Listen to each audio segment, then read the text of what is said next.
সব সমীকরণ মিলে গেলে টেস্ট চ্যাম্পিয়নশিপের ফাইনালেও খেলতে পারে বাংলাদেশ।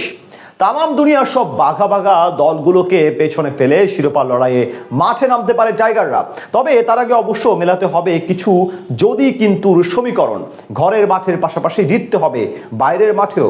বাংলাদেশ ক্রিকেটে নতুন এক স্বপ্নের নাম এখন টেস্ট চ্যাম্পিয়নশিপ। একটা সময় যেখানে দেশে কিংবা বিদেশের মাটিতে একটি টেস্ট জেতাও ছিল বিরাট অর্জন, সেখানে এখন ফাইনালের সমীকরণ নিয়ে হচ্ছে আলোচনা। সাম্প্রতিক সময়ে টাইগাররা মাঠের খেলায় যেভাবে পারফর্ম করছে কিংবা র্যাঙ্কিং এ যেভাবে উন্নতি করছে বা দলের মধ্যে যেই আত্মবিশ্বাসটা রয়েছে, এসব কিছু মিলিয়ে পুরো চিত্রটাই এখন বদলে গেছে। বর্তমান অধিনায়ক নাজমুল হোসেন শান্ত নিজেও প্রকাশ্যে জানিয়ে দিয়েছেন টেস্ট চ্যাম্পিয়নশিপ নিয়ে তার স্বপ্ন কতটা বড়, আর সেই স্বপ্ন এখন ছুঁয়ে যাচ্ছে সমর্থকদের মনও। প্রশ্ন উঠছে, বাংলাদেশ কি সত্যি বিশ্ব টেস্ট চ্যাম্পিয়নশিপের ফাইনালের স্বপ্ন দেখতে পারে? কাগজে কলমের হিসেব বলছে হ্যাঁ, ফাইনালের স্বপ্ন এখন দেখা যেতেই পারে।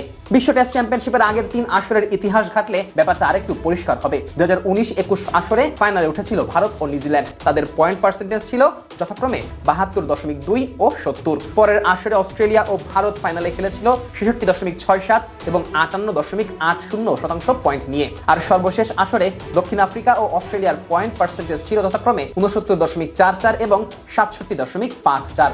অর্থাৎ ইতিহাস বলছে 68 থেকে 70% আশেপাশে থাকতে পারলেই ফাইনালের দৌড়ে থাকা যায়। সেই জায়গা থেকেই এখন বাংলাদেশের ফাইনাল খেলার স্বপ্ন দেখার সময় এসে গেছে। এই মুহূর্তে টেস্ট চ্যাম্পিয়নশিপে বাংলাদেশের পয়েন্ট 28 আর পার্সেন্টেজের হিসাবে যা গিয়ে দাঁড়ায় 58.33। সংখ্যাটা হয়তো এখনো ফাইনাল নিশ্চিত করার মতো নয়, তবে স্বপ্ন দেখার জন্য যথেষ্ট।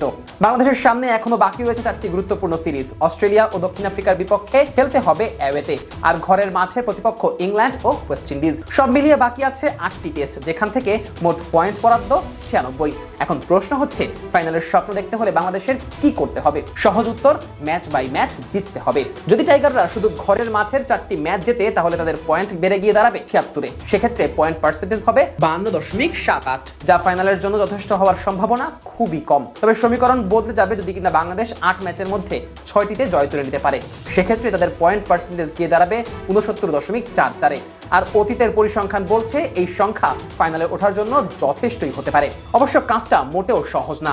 অস্ট্রেলিয়া কিংবা দক্ষিণ আফ্রিকার মাটিতে গিয়ে টেস্ট জয় এখনো বাংলাদেশের জন্য বিরাট এক চ্যালেঞ্জ। কিন্তু ক্রিকেটে অসম্ভব বলে কিছুই নেই, বিশেষ করে যখন দলটি ধীরে ধীরে নিজেদের মানসিকতা বদলাতে শুরু করেছে, তখন এটা তো একেবারেই অবাস্তব কিছু না।